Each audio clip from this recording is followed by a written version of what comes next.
আসলে যদি গৌর না হইতো কেমনই হইতো, কেমনই ধরিতাম রে রাধার মহিমা প্রেমরস সীমা জগতে জানাইতো কে।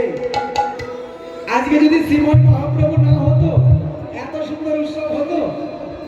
তাই গৌর কীর্তন আজকে বেশি বেশি করে করতে হবে, কালকে তো কৃষ্ণনাম হবে, তাই না? এই জন্য গৌরাঙ্গ মহাপ্রভুর যত নাম করবে তত এই আসন উজ্জ্বল হবে। তাই গৌর হরি বল।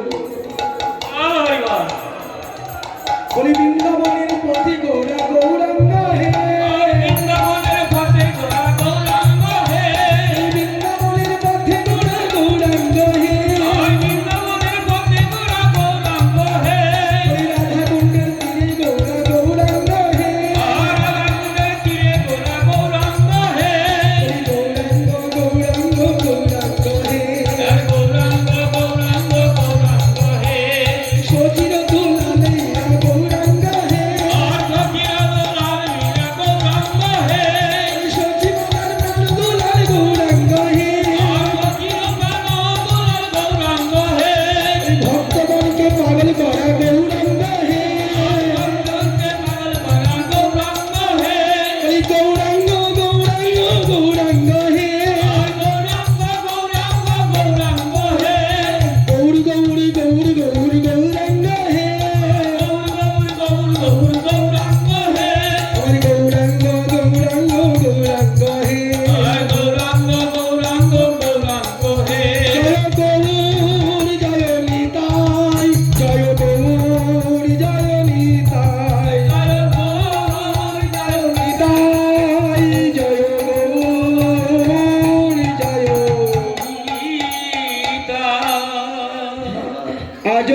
মঙ্গলি রাখিয়া আনন্দ করি, আজ খোল মঙ্গলি রাখিয়া আনন্দ করি, বংশী বলে দেহ জয়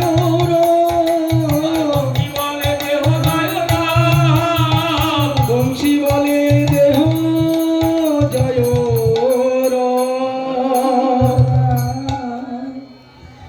কাল প্রভাতে আগামীকাল ভোর 5 ঘটিকায় চলে আসবেন। মঙ্গল আরতি প্রভাতী কীর্তন দর্শন করবেন। এরপরে 6টার সময় নাম আমাদের ধরা হবে। তো সকলেই যেমন এই নববৃন্দাবন সাজিয়েছেন তদ্রূপ আর মায়ার বালিশ মাথায় না দিয়ে কালকে সকাল সকাল উঠে এই এখানে ভগবানের সামনে দাঁড়িয়ে যাবেন। ভগবান হলেন সূর্যতম, মায়া হলো অন্ধকার। যথা কৃষ্ণ তথা নাই মায়ার অধিকার। তদ্রূপ ভগবানের সামনে দাঁড়িয়ে যাবেন, মায়া আর থাকবে না। নিতাই গৌর হরিবল বলে পালিয়ে যাবে। নিতাই গৌর। সূর্যের সামনে দাঁড়ালে অন্ধকার থাকে? থাকে না তো। তো ভগবান হলেন পূর্ণ সূর্যচন্দ্র। এর জন্য ভগবানের কাছে প্রভাতে উঠে দৌড়িয়ে চলে আসবেন, মায়া চলে যাবে।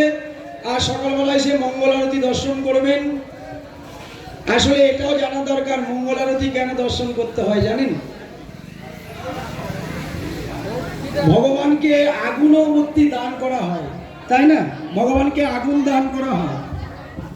এই জগতে দেখেছেন কাউকে আগুন দান করে? দেখেছেন আগুন কেউ দান করে?